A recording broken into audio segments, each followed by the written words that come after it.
Bismillahirrahmanirrahim. Assalamualaikum warahmatullahi wabarakatuh. Alhamdulillah, salatu wassalamu ala rasulillah wa ala alihi wa sahbihi wa la hawla wa la quwwata asyhadu an la ilaha illallah wa asyhadu anna Muhammadan abduhu wa rasuluhu wa nabiyyu ba'da. Allahumma shalli ala sayyidina Muhammadin wa ala alihi wa sahbihi ajma'in. Wa qala Allah ta'ala fi kitabil karim, a'udzu billahi minasyaitonir rajim. Bismillahirrahmanirrahim. Ya ayyuhalladzina amanu taqullaha haqqa tuqatih wa la tamutunna illa wa antum muslimun. Wa qala aidan kuntum khayra ummatin ukhrijat lin-nas ta'muruna bil ma'ruf wa tanhauna 'anil munkar wa tu'minuna billah. Shadaqallahul azim wa sadaqa rasulun nabiyil karim. Alhamdulillah, pada hari ini Allah masih berikan kesempatan kepada kita untuk memperbaiki iman Islam kita, memperbaiki ibadah-ibadah kita, memperbaiki amalan-amalan kita, dan mudah-mudahan kita bisa memanfaatkan nikmat yang diberikan itu kepada kita. Rasanya pantas bagi kita untuk bersyukur atas apa yang beliau atau Allah kita ini. Lupa kita sampaikan selamat pada junjungan kita Nabi besar Muhammad sallallahu alaihi wasallam, teladan kita, kedua kita dalam iman, dalam Islam, dalam ibadah, dalam muamalah, dalam dakwah, dan kedua dalam berbagai aktivitas kita keseharian lainnya. Turut pula salam kita sampaikan untuk keluarganya, sahabatnya, para tabi'in, para tabi'in, dan kaum muslimin sebelumnya yang tetap istiqamah hingga hari kiamat nanti, dan mudah-mudahan Allah menjadikan kita satu di antaranya. Amin ya rabbal alamin. Kita awali dengan lafaz basmalah. Bismillahirrahmanirrahim. Alhamdulillah,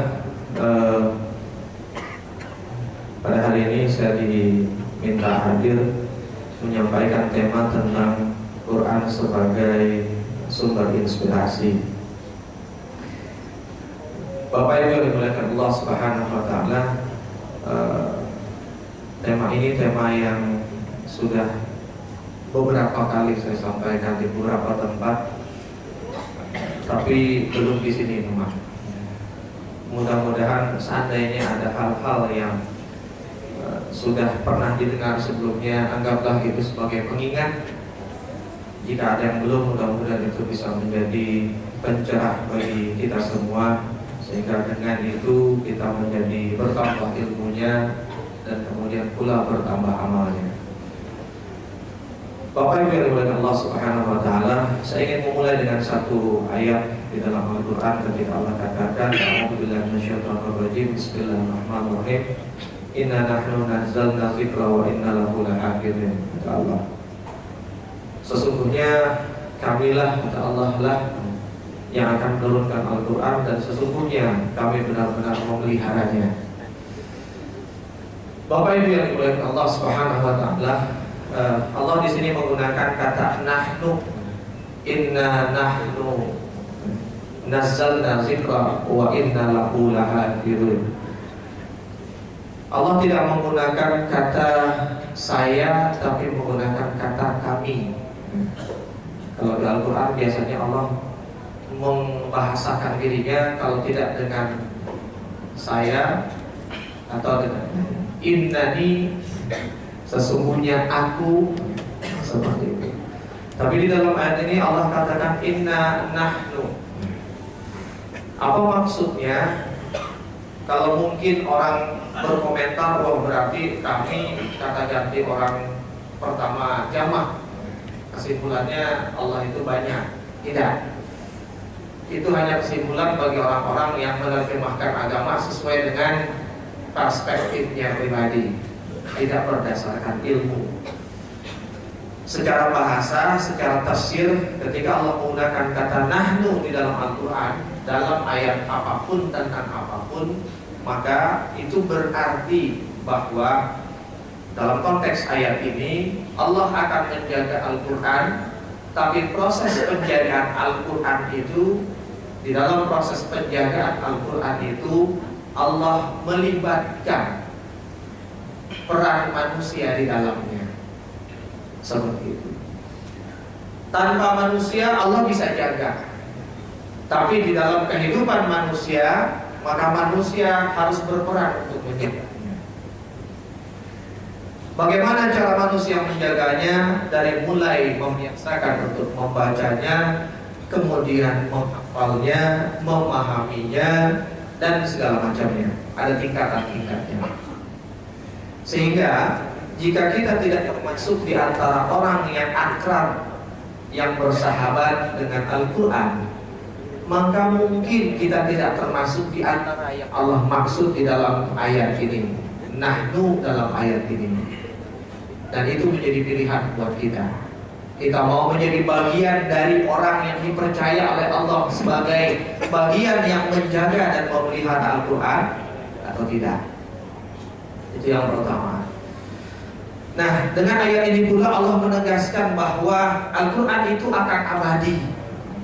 Dia tidak akan pernah hilang dari muka bumi. Dia tidak akan pernah lenyap hingga mendekati hari kiamat nanti. Dan ketika bicara bahwa Al-Quran tidak akan pernah hilang dari muka bumi, itu pertanda para pembaca Al-Quran, para penghafal Al-Quran, para pemaham Al-Quran, dia tidak akan pernah hilang dari muka bumi ini. Tapi tidak ada jaminan bahwa para pembaca, penghafal, dan pemaham Quran tadi akan hilang dari kota Jakarta. Tidak ada jaminan.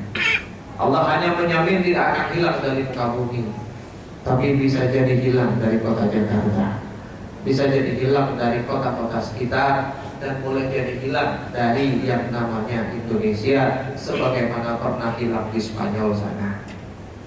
Nah, seperti itu. Dan isyarat ini sekaligus menjadi warning buat kita. Karena apa? Jika kejadian kenyataan itu terjadi, berarti kita termasuk di antara orang-orang yang harus mempertanggungjawabkan di hadapan Allah nanti atas lenyap dan hilangnya keberadaan Quran dari bumi kita, dari negeri kita, dari kota kita, dari daerah kita, apalagi tingkat kelurahan, RT dan RW. Yang berikutnya Bapak Ibu yang dimuliakan Allah Subhanahu wa taala, namun ketika kita bicara tentang Quran, maka Quran bukanlah sekedar bacaan. Tanggung jawab kita bukan hanya sekedar menjadi pembacanya, atau mungkin yang lebih tinggi sedikit penghafalnya, atau yang lebih tinggi lagi pemahamnya, yang mengerti, yang memahami Al-Quran. Bukan hanya itu.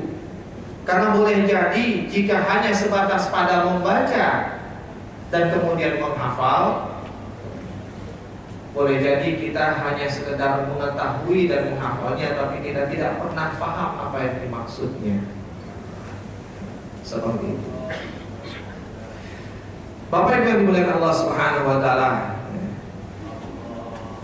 Allah juga katakan di dalam Al-Quran, inna hadzal Qur'an yahdi lillati hiya aqwam wa yubashshirul mu'minina allazina ya'maluna as-salihat inna lahum ajran kabira.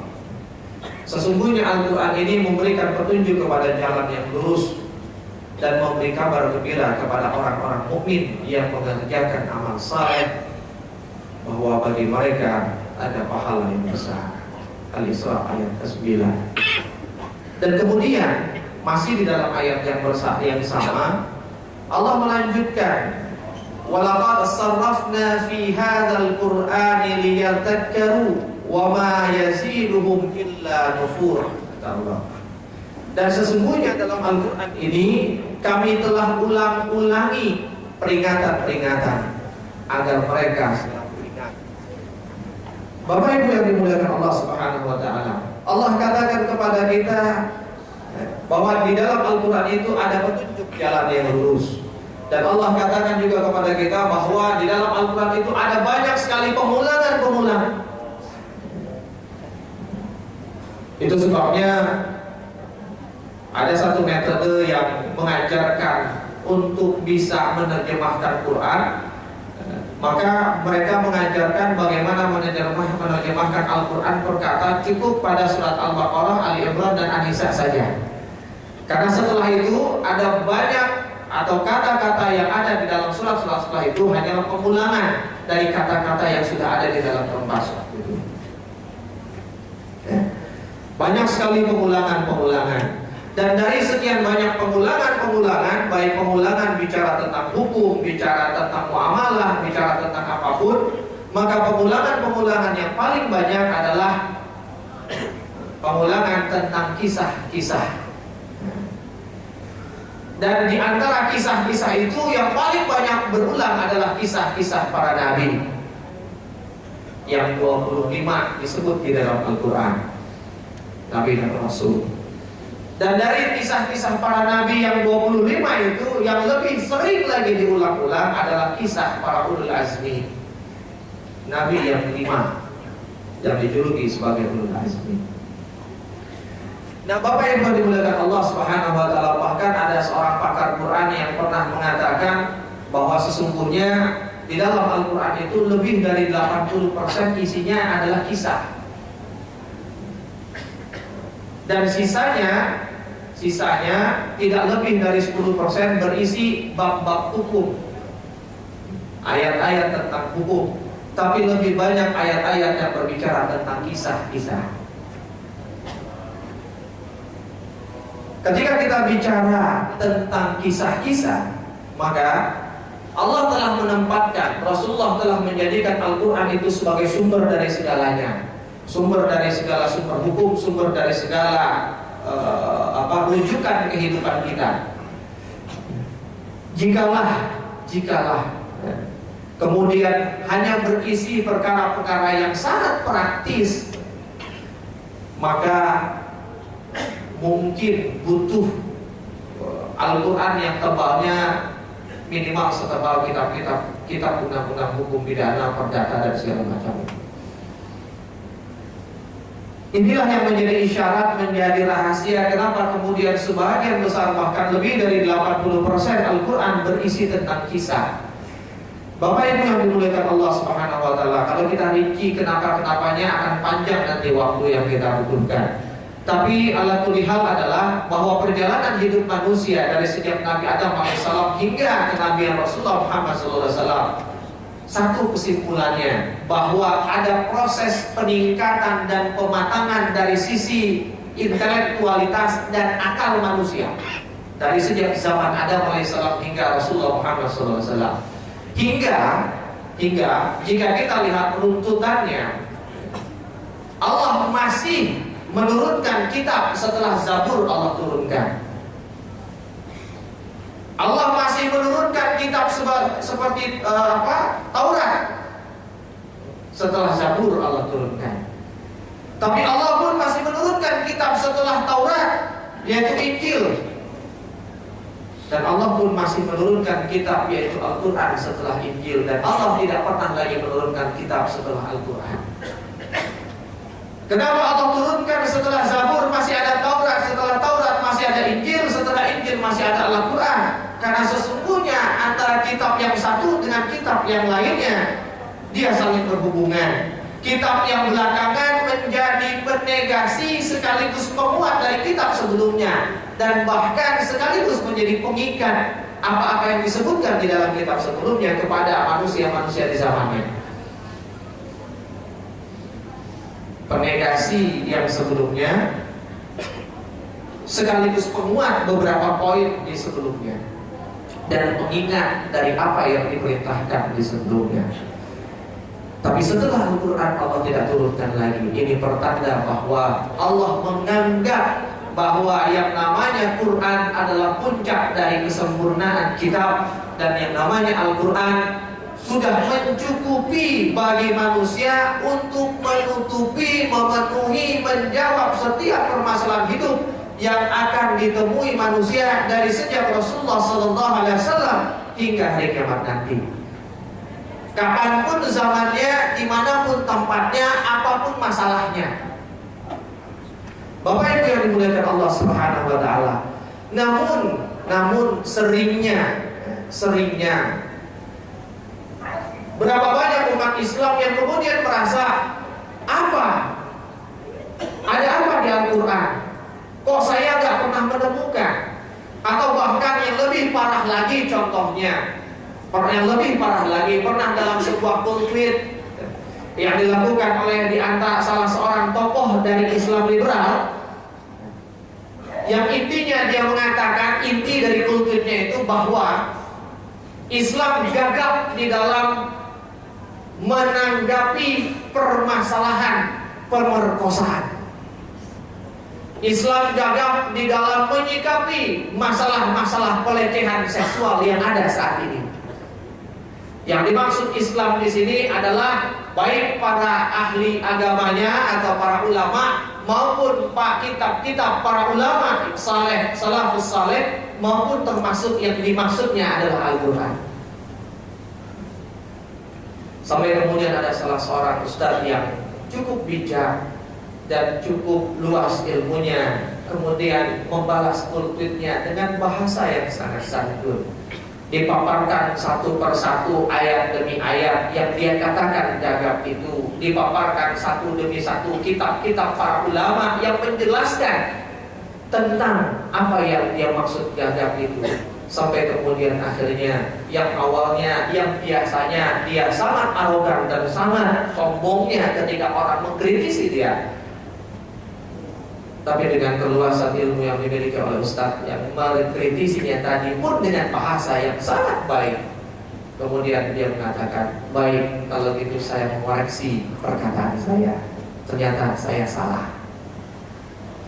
Bapak Ibu yang dimuliakan Allah Subhanahu wa Ta'ala, ada begitu banyak kisah inilah yang kemudian membuat cukup bagi manusia jika dia menghadapi permasalahan apapun, dimanapun, kapanpun, dengan siapapun, maka ada jawabannya di dalam Al-Quran.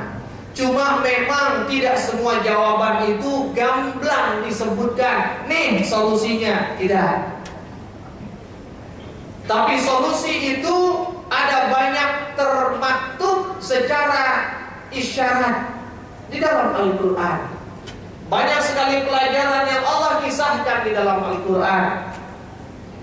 Bapak Ibu yang dimuliakan Allah Subhanahu wa Ta'ala, sebandel apapun anak kita, seberat apapun permasalahan keluarga kita, sejelimet apapun urusan-urusan rumah tangga kita, Allah banyak mengilhamkan, mengisyaratkan kepada kita tentang bagaimana solusinya di dalam Al-Quran. Belajarlah dari Luqmanul Hakim dalam masalah pendidikan anak, dalam masalah pendidikan keluarga. Belajarlah kepada Ibrahim alaihissalam dalam masalah urusan keluarga, bagaimana memaintain keluarga sehingga menjadi keluarga yang baik.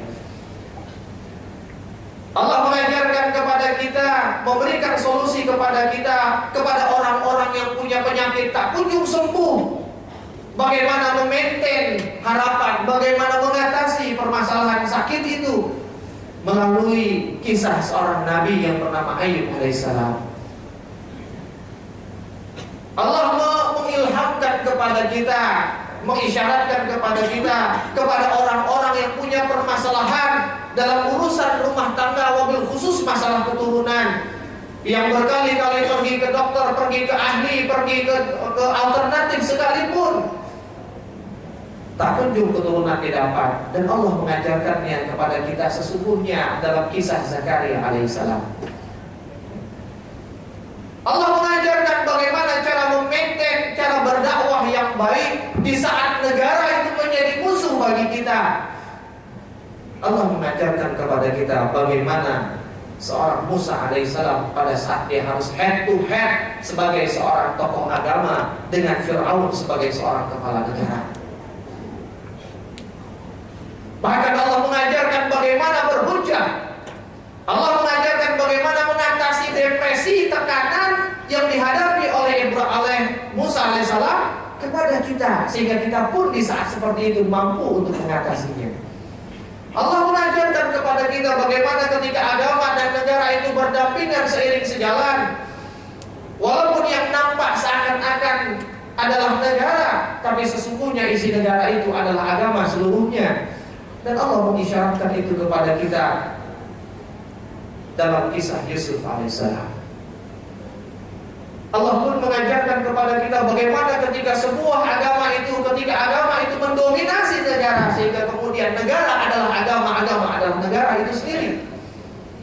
Dan Allah mengisyaratkan bagaimana menuju ke sana, memaintennya pada saat sudah sampai di sana melalui kisah Sulaiman alaihissalam. Dan masih banyak lagi Allah mengisyaratkan kepada kita, apapun permasalahan yang ternyata selama ini kita lebih senang mencari sumber dari buku-buku bacaan, dari sumber-sumber lain,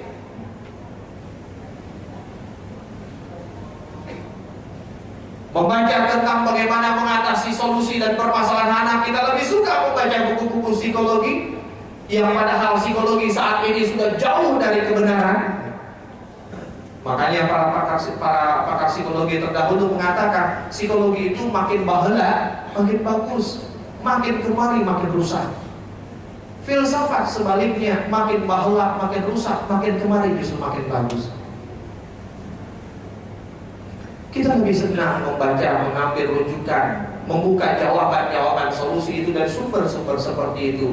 Yang boleh jadi mungkin kita dapat, tapi yang kita dapat itu hanyalah segmen-segmen tertentu yang boleh jadi dia tidak terkait dengan segmen yang lain, atau bahkan antara satu segmen menjadi solusi di segmen A, tapi justru dia menjadi masalah di segmen yang B. Tapi ketika bicara Al-Quran, Allah menyediakan solusi yang integral dan tidak bertentangan antara satu fragmen kehidupan dengan fragmen kehidupan yang lain. Tuntas. Tapi kemudian pertanyaannya adalah, kok kita jarang ya nemuin? Saya sering baca Quran, tapi kayaknya biasa-biasa aja gitu. Baca terjemahan malah sering nggak ngerti maksudnya apa. Ya Bapak Ibu yang dimuliakan Allah Subhanahu wa Ta'ala, karena hubungan kita pada Al-Quran selama ini boleh jadi hanya sebatas hubungan antara bacaan dengan sang pembaca saja. Sebagaimana hubungan kita dengan koran, dengan majalah, dengan artikel di dalam, entah di dalam internet atau di dalam situs-situs lainnya. Apalah lagi jika interaksi kita sangat kurang atau bahkan tiada sama sekali. Wong yang sering baca saja boleh jadi dia tidak dapat apa-apa yang Allah isyaratkan di dalam Quran. Apalah lagi jarang. Sebagai contoh, sebulan kita khatam satu kali saja. Satu kali kita khatam dalam satu bulan, berarti kita ketemu surat Al-Fatihah itu cuma sekali dalam satu bulan. Kita ketemu surat Al-Baqarah cuma satu kali dalam satu bulan. Kita ketemu surat-surat yang lain hanya satu kali dalam satu bulan. Apalagi jika cuma sekedar membaca, bagaimana kemudian kita bisa mengambil isyarat itu, solusi itu, bisikan-bisikan Allah, catatan-catatan Allah, isyarat-isyarat Allah di dalam ayat-ayatnya itu. Sementara kita hanya berjumpa satu bulan hanya sekali, itu pun sekedar membaca. Apalah lagi kita cuma khatam dalam satu tahun satu kali, berarti satu kali dalam satu tahun kita ketemu Al-Baqarah. Setelah tahun berikutnya, alhamdulillah ketemu lagi sama Alif Lam Mim. Setelah setahun lamanya tak ketemu dengan Alif Lam Mim. Hanya sebatas interaksi seorang pembaca dengan bacaannya saja. Tidak ada interaksi yang lebih dari itu. Membaca Quran sekedarnya, ada waktu sosok buka Al-Quran lantas baca, kadang tanpa ada wudhu di dalamnya. Apakah tidak boleh? Boleh. Bagus daripada ngobrol dan ngegosip. Tapi cukupkah dengan itu? Tidak. Tidak heran jika banyak masalah hidup yang kita hadapi, kita tak pernah dapat solusinya. Gaji sudah banyak, tapi kok perasaan kurang terus. Gak ketemu solusinya. Cari dari buku-buku financial planning dan segala macam, yang semuanya muatannya adalah kapitalisme, yang boleh jadi sangat bertentangan dengan isyarat Allah di dalam Al-Quran. Seperti itu. Ya, kalau beberapa bulan yang lalu kita bahas tentang keuangan saja. Berapa banyak orang yang terbatas keuangannya, kemudian belajar dari financial planning, maka sisihkan sekian puluh persen untuk cash, sisihkan sekian untuk ini, sekian untuk ini, maka kita aman. Yang namanya cash itu hitungannya adalah 12 kali gaji. Itu harus ada cash di tabungan. Jadi kalau ada apa-apa kita diajarkan bergantung pada harta. Kita diajarkan bergantung bahwa penolong kita adalah uang. Ketika ada kesulitan, ada permasalahan, ada kekurangan, wah gimana caranya? Kita tabung, kita investasi, kita begini dan begitu. Padahal satu saja kita buka ayat di dalam surat At-Talaq ayat yang ke-7. Baru satu ayat nih, belum ayat yang lain masih banyak. Kata Allah, wa man qudira alaihi rizquhu falyunfiq mimma ataahu Allah. Kalau ente ada masalah keuangan, dampaknya begitu terjemahannya. Kalau ente ada masalah keuangan, kalau ente ada kesulitan ekonomi, solusinya kata Allah, falyunfiq, maka berinfak, kata Allah. Bukan, kata Allah, bukan nabung, bukan yang lain. Kita diajarkan oleh Allah untuk bergantung kepada si pemilik harta, bukan kepada harta, tapi kepada si pemilik harta. Kita diajarkan untuk menabung pundi-pundi uang itu 12 kali gaji itu di tabungan Allah Subhanahu wa taala, bukan di tabungan rekening kita. Tapi mudahkah kita menerimanya? Oh, sulit. Sulit, Bapak Ibu. Kenapa itu terjadi? Karena hubungan kita pada Al-Quran boleh jadi tadi sebatas pada itu. Jika kita ingin menemukan apa, bukan hanya yang tersurat. Kadang kita yang tersurat saja sudah susah. Memahami hukum waris kan jelas di dalam Al-Quran, siapa dapat seberapa, siapa dapat berapa. Kadang-kadang, nih maksudnya yang dimaksud ini apa sih dan siapa? Kalau begini gimana? Yang tersurat saja kadang kita masih bingung. Apalagi yang tersirat. Allah ceritakan kisah yang dituntut, kita lihat ada hikmah apa di balik kisah itu.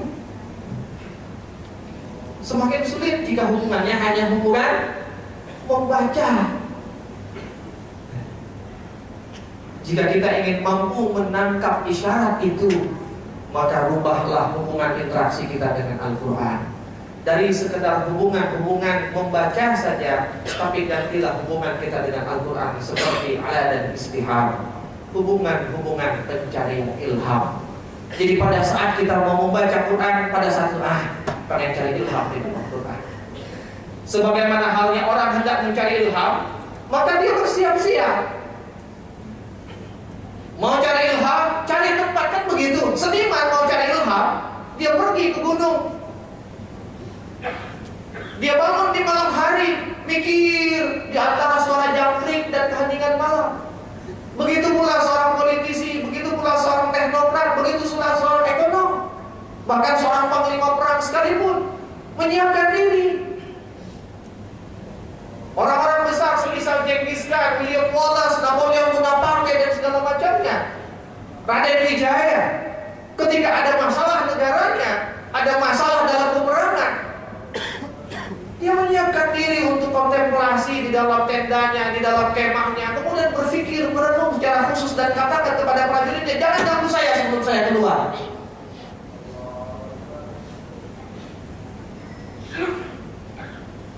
Berlakulah seperti itu kepada Al-Quran. Siapkan diri pada saat membaca Al-Quran. Wah, ini saya baca sesuatu yang sangat penuh